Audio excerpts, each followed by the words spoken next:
Caríssimas irmãs, caríssimos irmãos, nós trazemos aqui a saudação de paz da nossa singela cidade de Registro. Naqueles dias, João Batista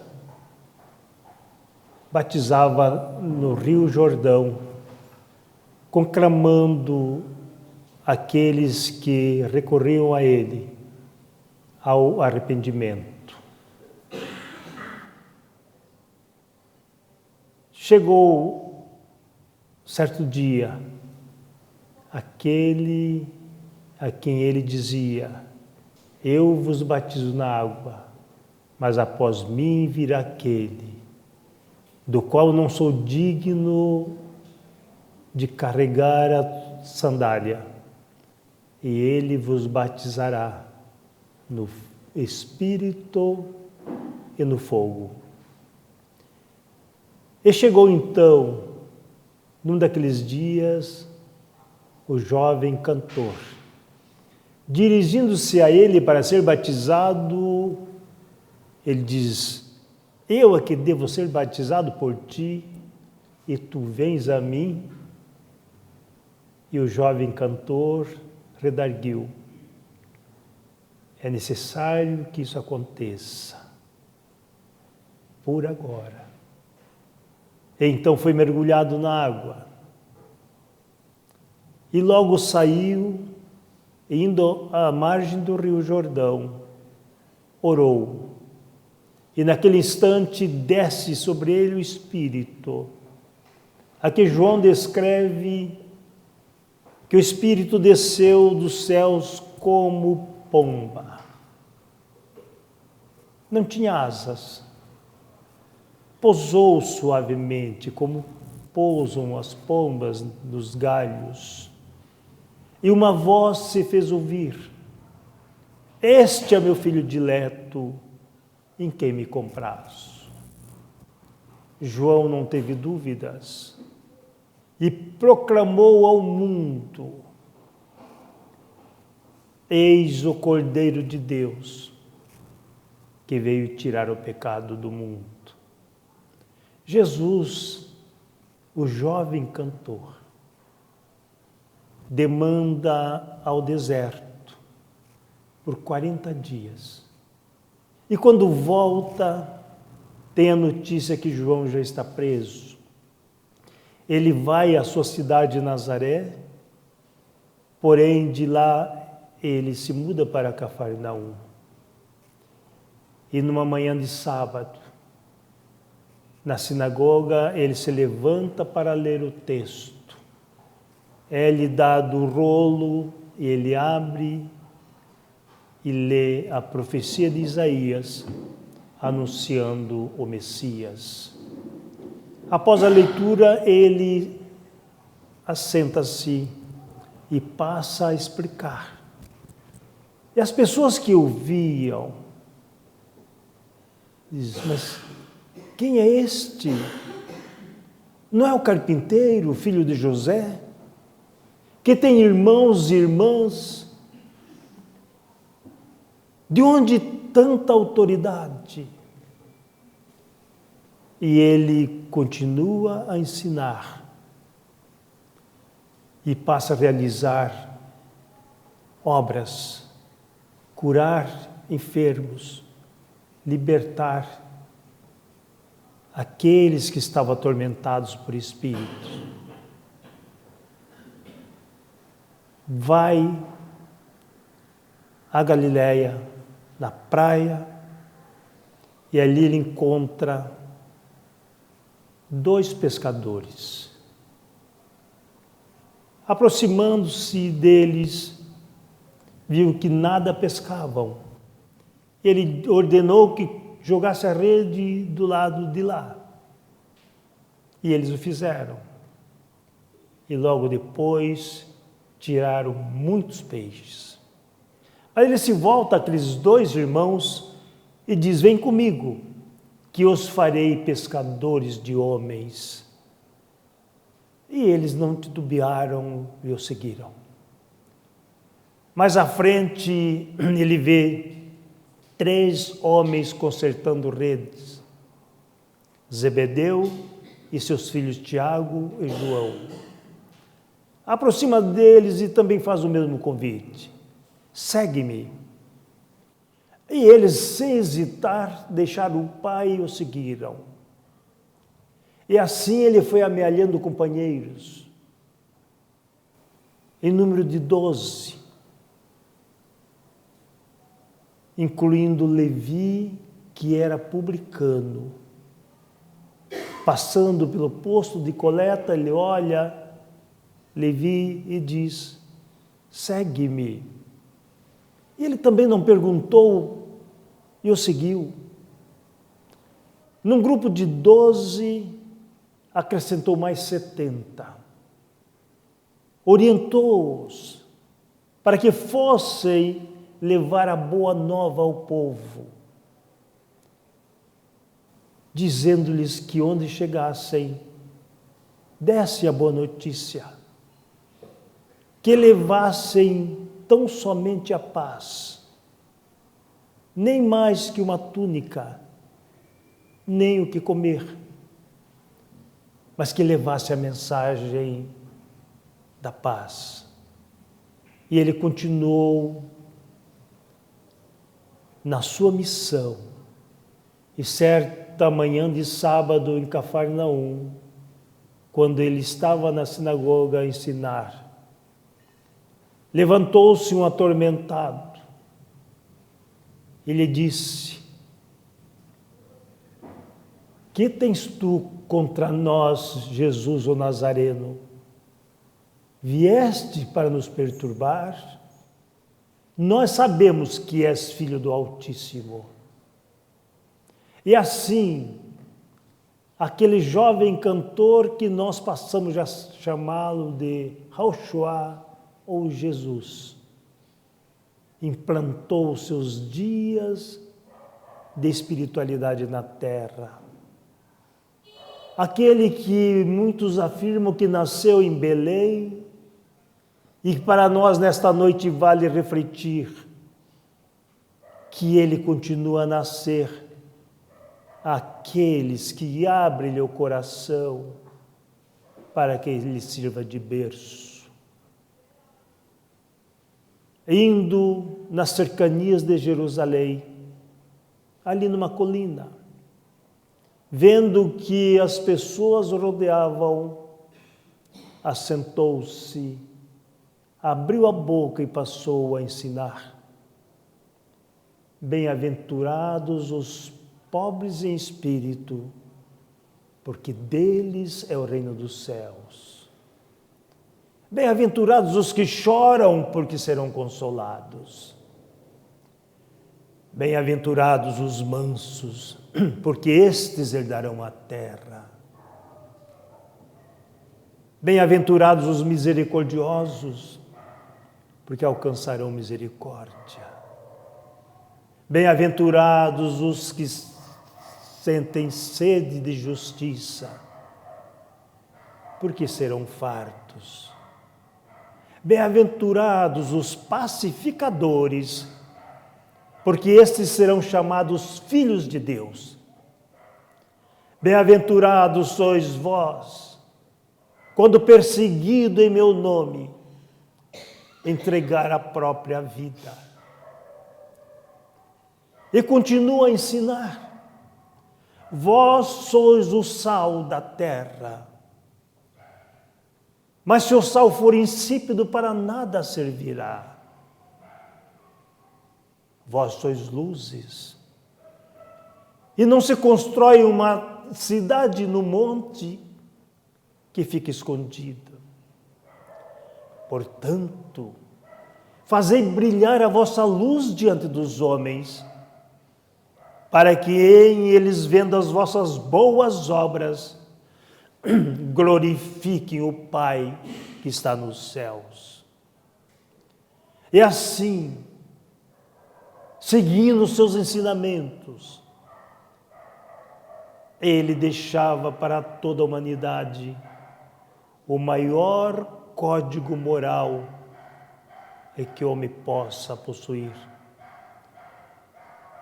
Aí nós vimos apenas neste texto do Sermão do Monte, Jesus nos ensinar a trajetória do Espírito, desde o momento que tomamos consciência da nossa vida, quando, assumindo que temos que nos remodelar, nós choramos e somos consolados. Aquele que é consolado ainda não é manso, porque é o choro do despertar da consciência, do querer resolver a sua própria vida, o que eu farei da minha vida. E neste choro, nestas lágrimas de tomada de consciência, nós somos consolados. Passo seguinte é a mansuetude. Aceitarmos a vida com mansuetude, procurarmos a ser solidários, procurarmos a entender que aquele que caminha conosco não é igual, que muitas vezes nos agridem, nos ofendem, e que nós, então, já com a consciência despertada, nós compreendemos e amamos. E os misericordiosos, quando nós nos apiedamos das misérias alheias, nós recebemos a misericórdia divina. Quando nós levamos a paz, é tão bom estar perto daquele que tem paz, que nos envolve, que emana a nós fluidos de alegria, de felicidade, que ao estender as mãos, nos abraçam e nos dão ternura. E assim é que nós vamos entendendo Jesus, aquele que nos deixa todo esse feixe de ensinamento, aquele que um dia pergunta aos seus discípulos: quem dizem os homens que é o Filho do Homem? E os discípulos ali dizem, uns dizem que tu és Elias, outro que é Jeremias, outro que é João, e outros que é um dos profetas que voltou. E ele reformula a pergunta: e vós? Quem dizeis que eu sou? Simão abre a boca e diz: tu és o Cristo, o Filho do Deus que vive. Jesus se volta a Simão e diz: bem-aventurado és tu, Simão Bar-Jonas, porque não foi a carne nem o sangue que te revelaram isto, e sim o Pai Celestial.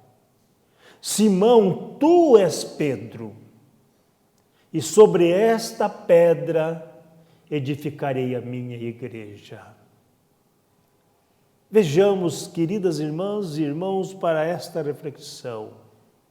Primeiro, Jesus pergunta: quem dizem os homens que é o Filho do Homem? E eles, sem titubearem, dizem: é um daqueles que voltou. Reencarnação. Elias era desencarnado há 400 anos. E outros.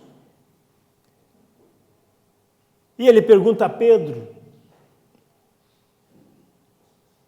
e tu, quem dizes que eu sou? E há a revelação que ele é o Messias, o Filho de Deus.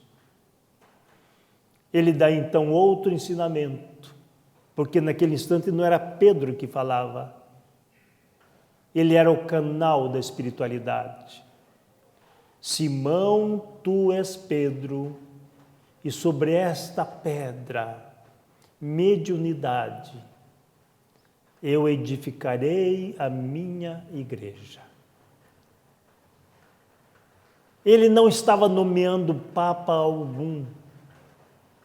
Ele estava falando que a partir daquele instante estava instalada na terra este canal de comunicação entre o plano material e o plano espiritual. Agora, sobre a égide da sua doutrina.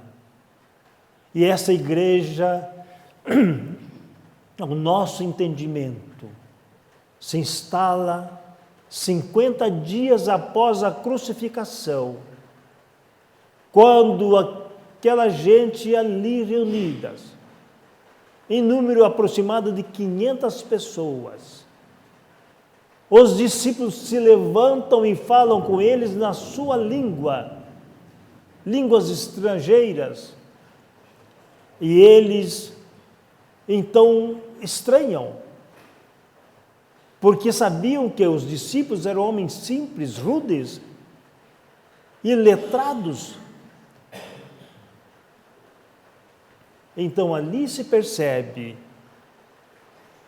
que é instalada a Igreja do Cristo, que é a comunicabilidade dos Espíritos.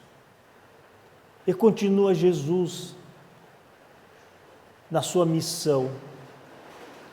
Certa feita em Cafarnaum, a sua casa estava cheia de gente.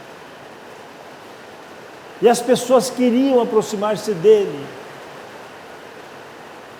E trouxeram então um paralítico na sua maca, na sua cama.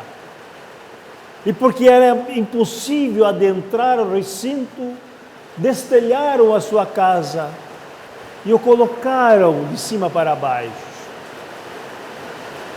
E ele, vendo ali aquele cidadão em busca da sua atenção, diz-lhe: estão perdoados os seus pecados. E as pessoas dizem a ele: quem és tu para perdoar pecados? Só a Deus pode ser considerado a perdoar pecados. E ele diz então a eles: se eu digo que estão perdoados seus pecados, vocês não acreditam. Eu digo então: levanta-te e anda. E naquele instante o paralítico levantou e foi embora levando a sua cama às costas. Este mesmo Jesus, que um dia, adentrando na cidade, encontra um cego de nascença, aquele que os discípulos lhe perguntam: mestre, quem pecou para que ele nascesse cego? Ele ou seus pais? É interessante porque, se ele era cego de nascença, como poderia ter pecado para nascer cego? Se não fosse a reencarnação. Então, aqueles que dizem que a Bíblia proíbe a reencarnação, ainda não leram atentamente esses enunciados do Evangelho do Mestre. Este Jesus, que um dia encontra uma atormentada, a bela Maria de Magdala, que vem ao seu encontro, suplica-lhe a atenção, e dela é expulso 7 espíritos que a obsediavam. Esta mulher, que passou a ser o símbolo do amor, que passou a acompanhá-lo com tamanho fervor, após a crucificação, transformar a sua casa num leprosário, socorrendo aqueles que lá buscavam consolo, e que um dia ela parte a espiritualidade acometida da lepra. A bela Maria de Magdala, conhecida por todos nós como Maria Madalena, mulher, segundo consta, sedutora por tanta beleza, e que transforma a sua vida neste símbolo do amor.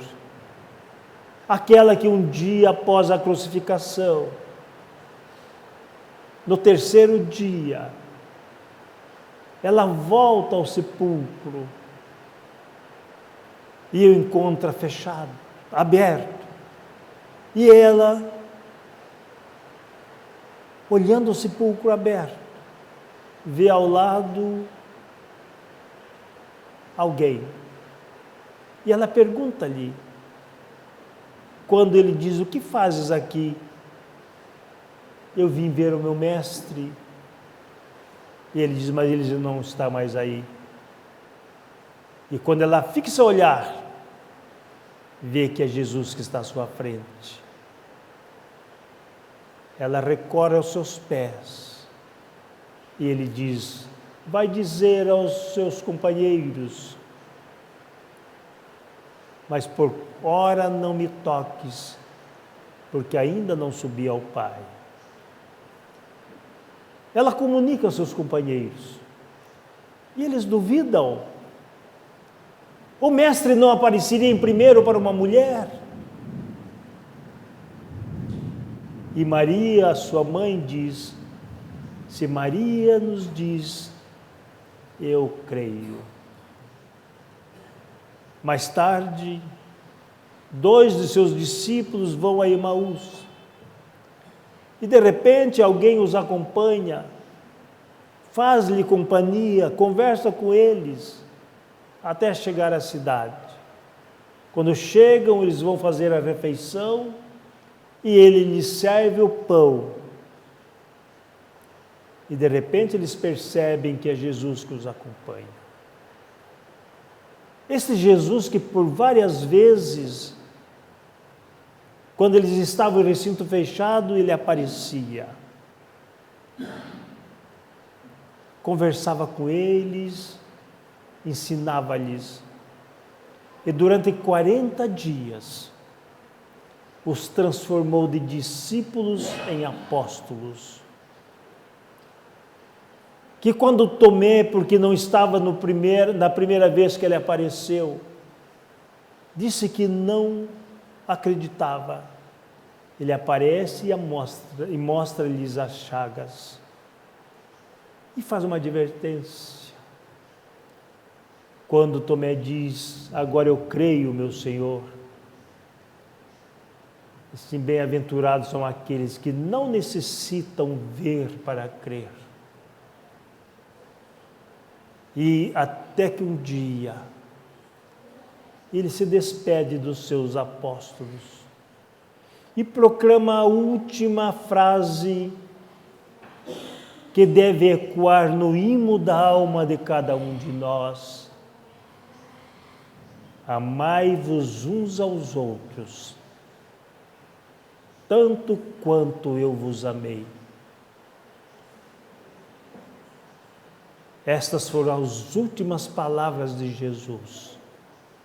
Nós sempre nos lembramos das últimas palavras como: Pai, perdoai-lhes, porque eles não sabem o que fazem. Ali ainda estava encarnado, no estertor da sua existência. Mas lá ele já está em espírito e deixa então esta mensagem, ou este ensinamento do amor. Nada mais Jesus fez entre os homens a não ser ensinar o amor, porque aquele que ama entende, aquele que ama aceita, aquele que ama se doa. Porque amar não é simplesmente dar. Amar é dar-se, é desprender-se, é colocar-se a serviço do próximo. Foi assim que ele ensinou, quando o doutor da lei aproxima-se dele e diz: Mestre, o que eu posso fazer para entrar na vida eterna? E ele diz: o que está escrito na lei? Está escrito: amarás o teu próximo como a ti mesmo. E faz isto e terás a vida eterna. E o doutor lhe pergunta: mas quem é meu próximo? Jesus, percebendo a sua artimanha, lhe diz: descia de Jerusalém a Jericó um sacerdote. E numa conta do caminho, ele viu um homem que tinha sido assaltado, que o maltrataram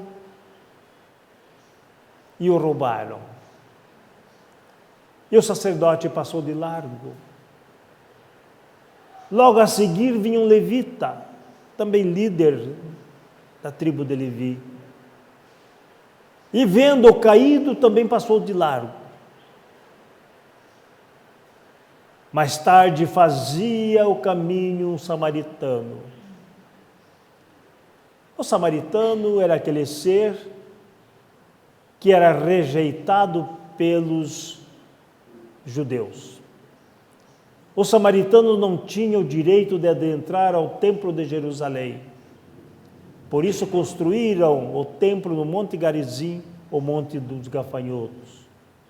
Assim, e quando ele viu caído, foi ao seu encontro, untou-lhe as feridas com vinho e azeite, colocou-o na sua montaria, levou-o a uma hospedagem, lá o deixou com a seguinte recomendação: cuida dele, deixo 2 denários, e quando eu voltar, tudo mais que for gasto com ele, eu restituirei.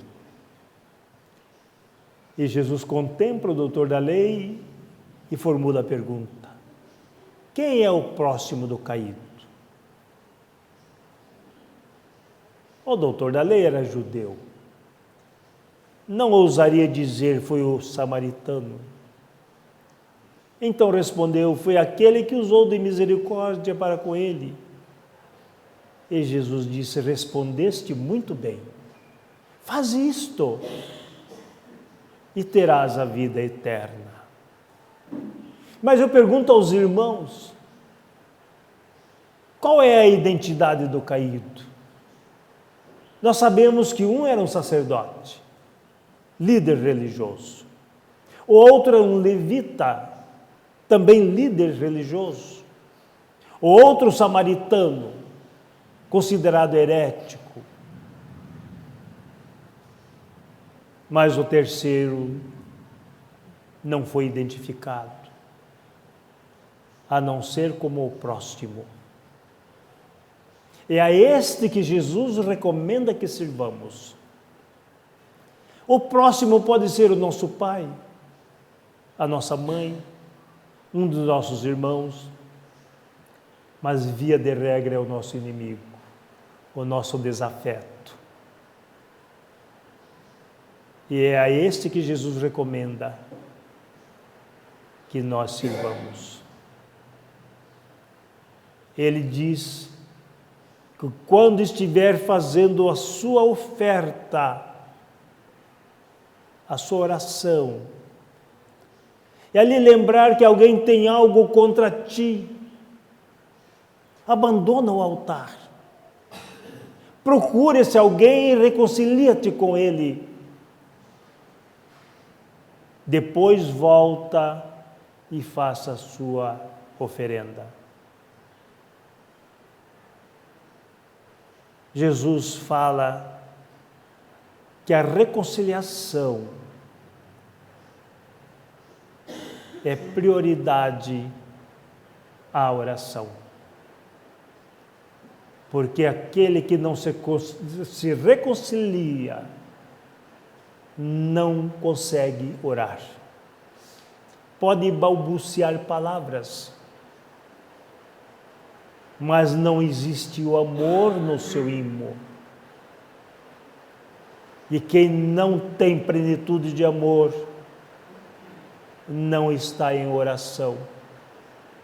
Podemos recitar palavras que ficam ao vento, mas a oração nada mais é do que a nossa elevação ao alto, para que nós possamos conviver com a espiritualidade de maior. Muitas vezes nos centros espíritas nós falamos que os bons espíritos venham até nós. Se eles vierem até nós, estarão vibrando a nossa faixa vibratória. Somos nós que temos que ir a eles, elevar o nosso pensamento, buscar a espiritualidade maior, para que no convívio da faixa vibratória mais alta, nós possamos conquistar a felicidade. E é por isso que Jesus nos ensinava a orar. Quando fores orar, adentra o teu recinto, não é o quarto da casa, é o recinto da alma, o nosso íntimo, e oremos em secreto, que não façamos como os fariseus, que oram em altas vozes, nos templos e nas ruas, para serem vistos pelos homens. Mas quando fores orar, adentra o teu recinto, e em secreto pede ao Pai, porque Ele sabe o que queres e o que necessitas. E nem sempre recebemos o que queremos, mas sempre recebemos o que necessitamos. Muitas vezes pedimos saúde, e no dia seguinte amanhecemos enfermos.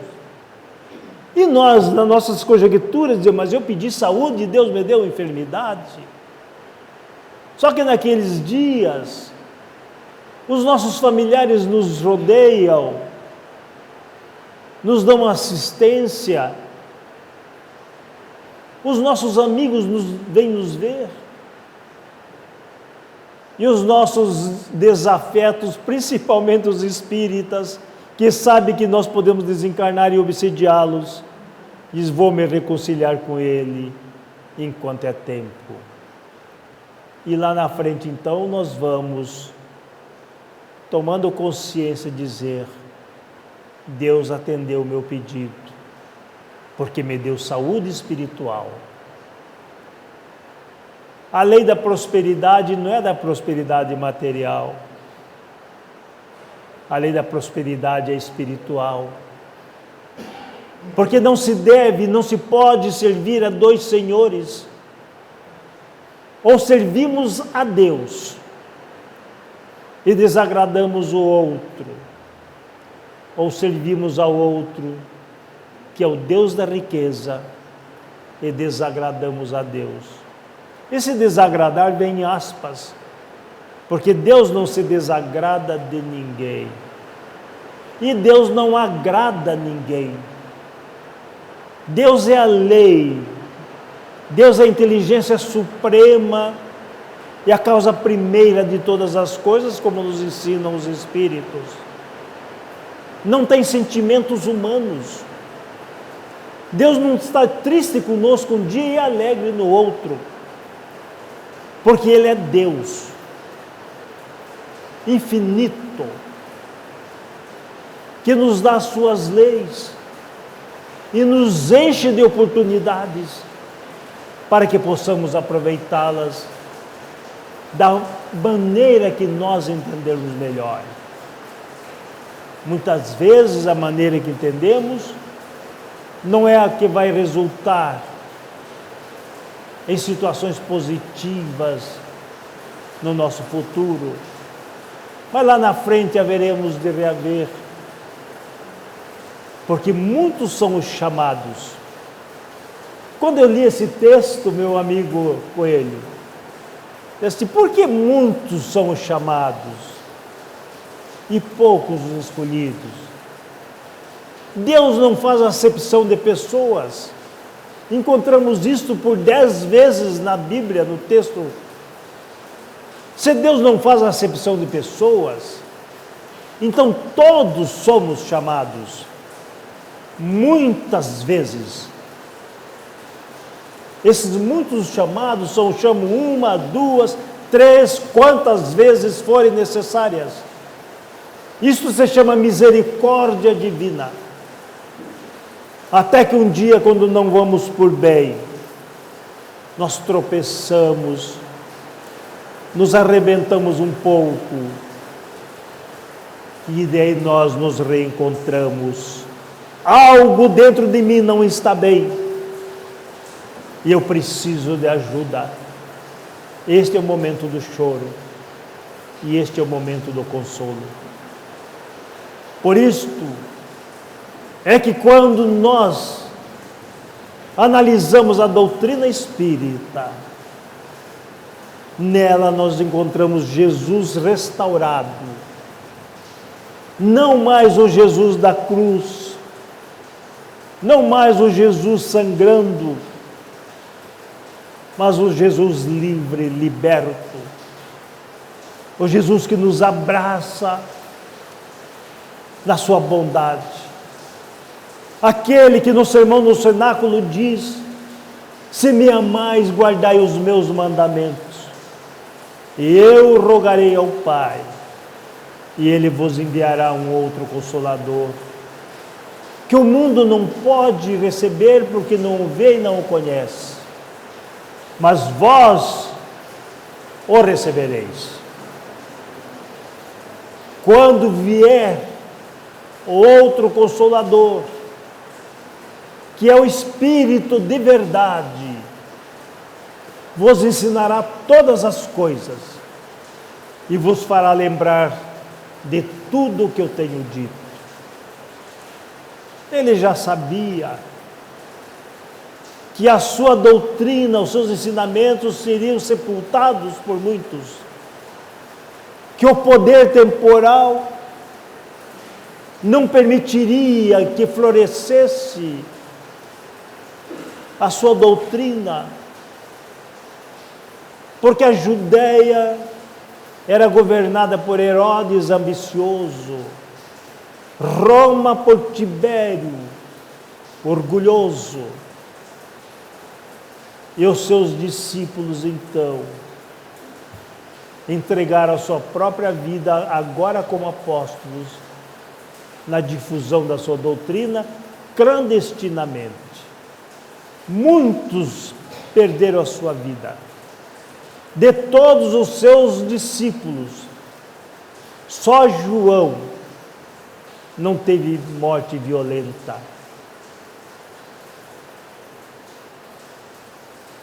Então vem, no tempo aprazado, o Espírito de verdade, que começa de uma forma interessante, as mesas girantes, as batidas na casa Fox, concomitantemente. Ali nos países da Europa, sobretudo em França, havia as reuniões. As pessoas da alta sociedade se reuniam para questionar uma mesa de 3 pernas que respondia questões. E um dia, o Dr. Fortier aproximou-se do seu amigo, o professor Hippolyte Léon Denisard Rivail, e diz: Hippolyte, aí tem uma mesa que fala, que responde perguntas. E ele diz: isso é conversa para boi dormir em pé. Eu não concebo a ideia de que uma mesa destituída de cérebro para pensar e de nervos para agir possa tornar-se sonâmbula e falar. Relutou por um tempo, até que um dia aluiu ao convite e foi a uma daquelas reuniões. E lá realmente a mesa respondia as questões com batidas codificadas. E quando lhe é dada a oportunidade da pergunta, ele repete: eu não concebo a ideia de uma mesa destituída de cérebro para pensar e de nervos para agir, tornar-se sonâmbula e falar. E a mesa responde nas suas pancadas: ocorre que não é a mesa que fala. Somos nós, espíritos, que como vós já vivemos na terra, que falamos. E ele acha então a resposta fundamental. Debruça-se em pesquisas e recebe a incumbência da codificação da doutrina dos espíritos. Procura colaboradores, entre eles 2 jovens de 17 e 15 anos, as irmãs Boldão. Ele faz a preparação do ambiente, já com a cesta de bico, orientado para responder às questões. E ali, a primeira pergunta: que é Deus? Ele não perguntou quem, perguntou que é Deus. As meninas ali, com as mãos espalmadas, uma tocava a mão na cesta, que tinha na sua ponta de um cabo o giz, jogado, colocado sobre a ardósia, e a resposta foi surpreendente. Deus é a inteligência suprema, causa primária de todas as coisas. Inteligência suprema. E depois ele questiona sobre o infinito. E os espíritos vão respondendo. Mas, na verdade, deixando muito claro que não há uma definição de Deus. Há um filósofo que dizia: se tomarmos todos os adjetivos e dermos a eles todos os superlativos, ainda não teremos definido Deus. E o Agostinho dizia: se ninguém me perguntar, eu sei o que é Deus. Se alguém me perguntar, eu já não sei. Porque Deus, para nós, é simplesmente o Pai, aquele que ama incondicionalmente, porque Ele é o amor incondicional. Então vem a doutrina espírita, e através de médios convidados por Hipólito e Leonizar Rivaio, vai fazendo o seu trabalho. Mas certo dia, escrevendo seus textos, ele começou a ouvir pancadas na parede. Chamou a sua esposa, a Madame Gabi, e ela também ouviu. E quando ele ia escrever, as pancadas se repetiam. Ele abandonou o seu trabalho e no dia seguinte foi ao médium, numa das reuniões, e lá ele evocou o espírito e fez a pergunta: por que aquelas batidas? E ele responde: porque há erro no seu texto. Ele diz, sim, mas eu vi os erros e os corrigi. Falou, não. Vai lá o parágrafo 9 e leia, releia. Ele volta a casa, vai e percebe realmente o erro. A esse espírito que ele pergunta o seu nome, porque esse espírito chama de Allan Kardec. Ele diz, meu nome não é Allan Kardec? Diz, sim, agora não é. Mas era quando nós fomos colegas, sacerdotes druidas, nos anos 400 nas Gálias. E quando é dado à luz o livro dos Espíritos, lá não traz como autor Hippolyte Léon Denis Rivail, o poliglota, o pesquisador, o cientista, o magnetizador, reconhecido e respeitado, autor do projeto de educação pública para a França. Lá vem Allan Kardec. Quando lhe pergunto por que dar esse nome, e ele diz, porque esta obra deve ser reconhecida pelo seu conteúdo e não pelo seu autor. A humanidade recebe o maior código filosófico da humanidade.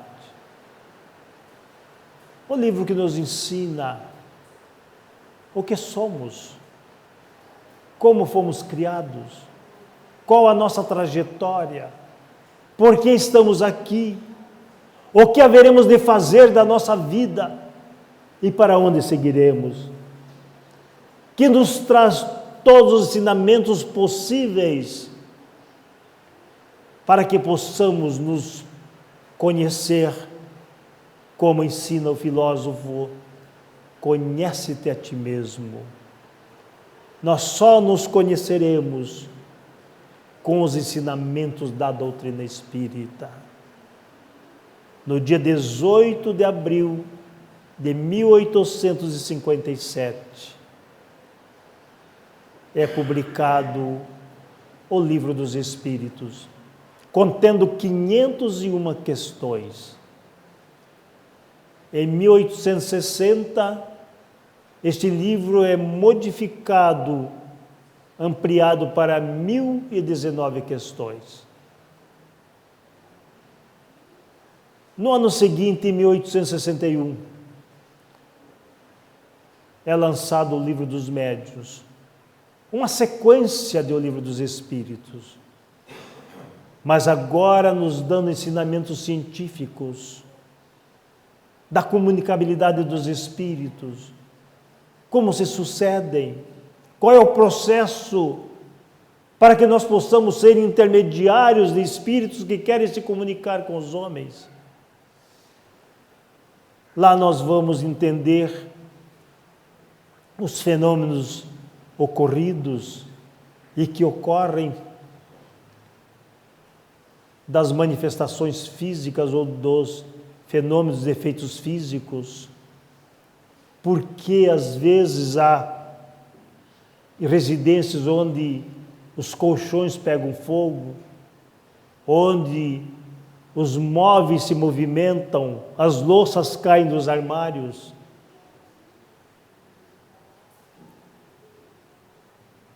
Porque muitas vezes nós somos atormentados, vimos vultos, ouvimos vozes. E como fazer para que nós possamos solucionar esses problemas? Então, vem o Livro dos Espíritos, dos Médiuns, a nos falar das faculdades mediúnicas que possuímos e que podemos desenvolvê-las e que elas sejam proveitosas quando as desenvolvemos colocando em prática santamente, sem cobranças, sem ostentação, sem melindres, porque sabemos que na própria proposta da codificação, no próprio decorrer da codificação, há médiuns que se melindraram, porque os seus nomes não eram publicados nas páginas dos livros. Então, este melindre que não é dos espíritas, mas que os espíritas têm que evitar, porque nos prejudicam.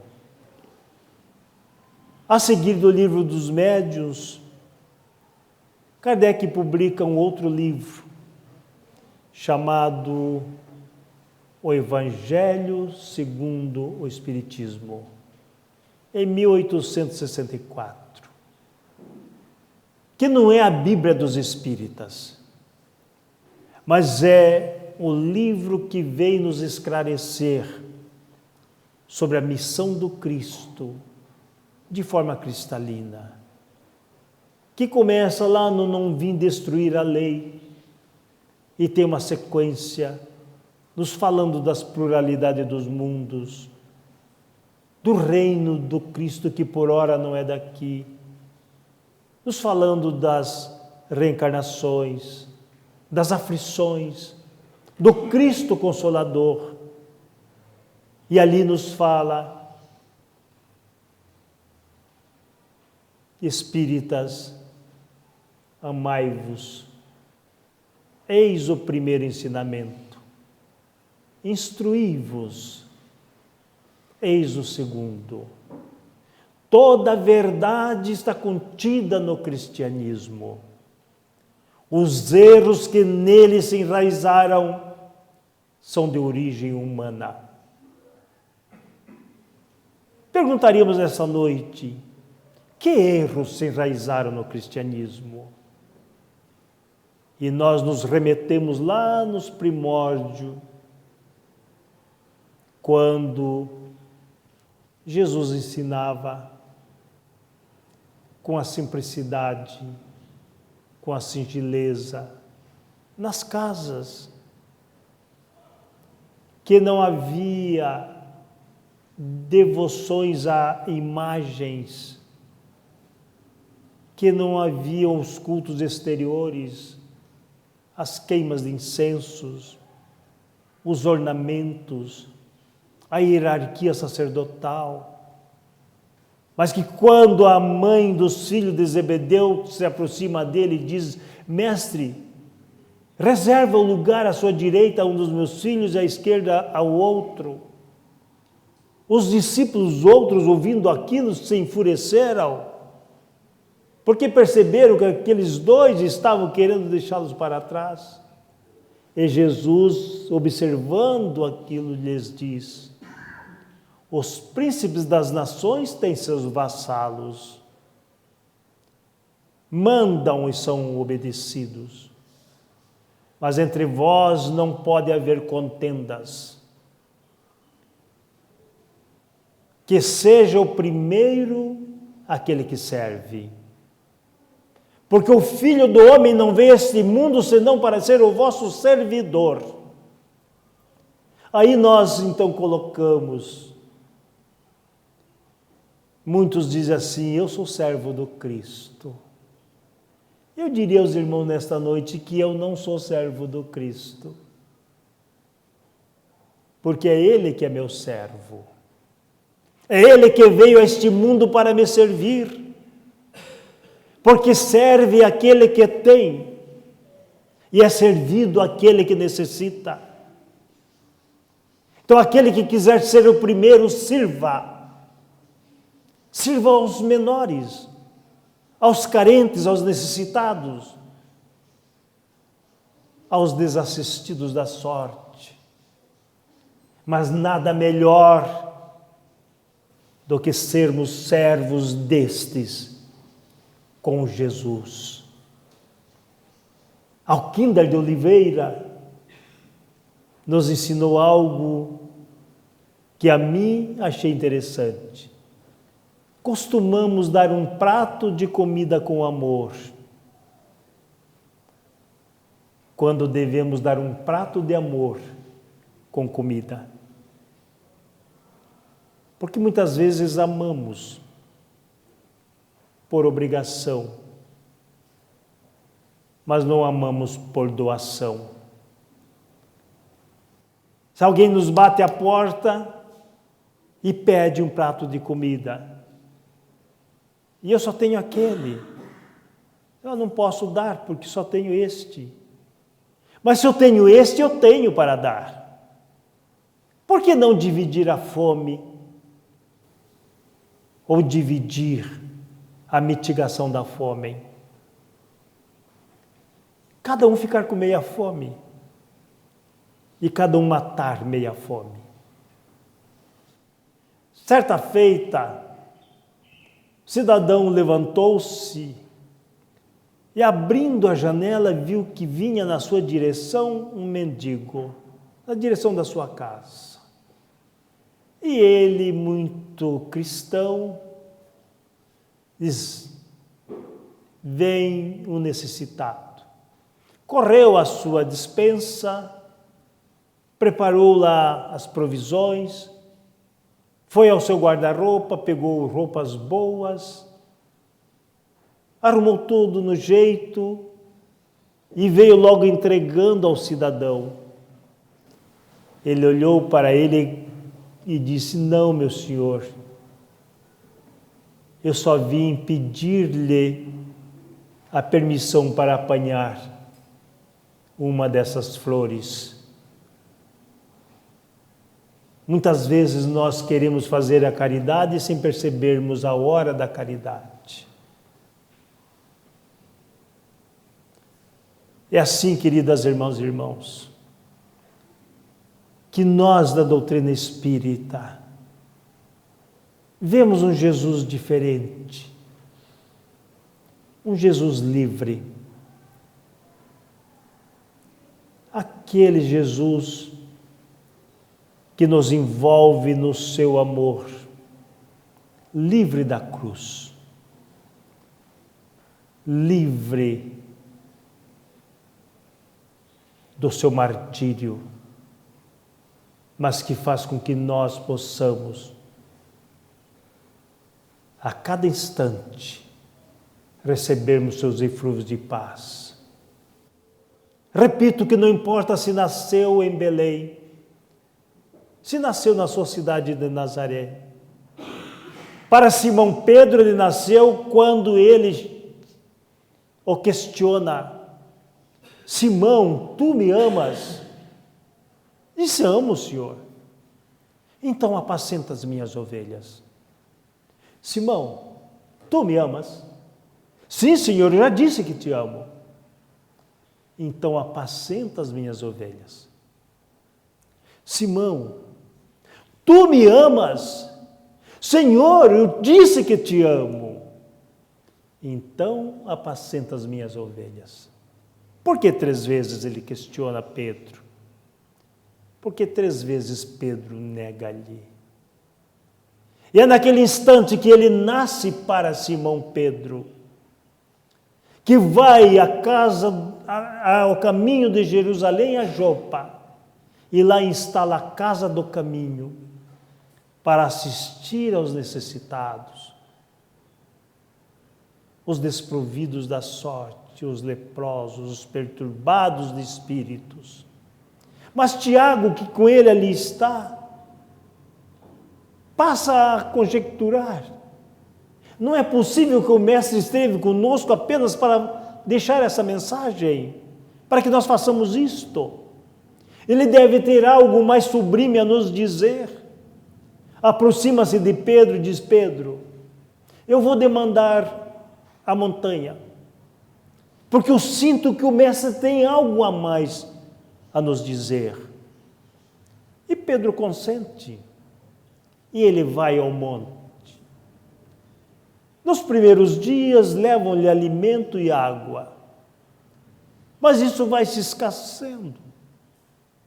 E um dia ele já definhando, ao amanhecer, ele olha o sol a despontar, fica a contemplá-lo e percebe que o sol se bifurca, uma parte vem na sua direção, e ele fixa o olhar, e o sol vai se aproximando, aquela luz vai se aproximando, e quanto mais se aproxima, vai tomando o formato humano, E quando chega próximo dele, ele percebe que é Jesus e pensa consigo mesmo: eu tinha certeza que ele tinha algo a me dizer. E fica a esperar. Porém, Jesus passa de largo. E ele brada: mestre! Jesus se volta a ele e diz: onde tu vai, mestre? Ah, Tiago, eu estou indo à casa do caminho. Hoje tem muitos necessitados e Pedro está só. E segue. Mais tarde, quando Pedro abre a janela, vê Tiago cuidando das feridas de um daqueles que ali estão.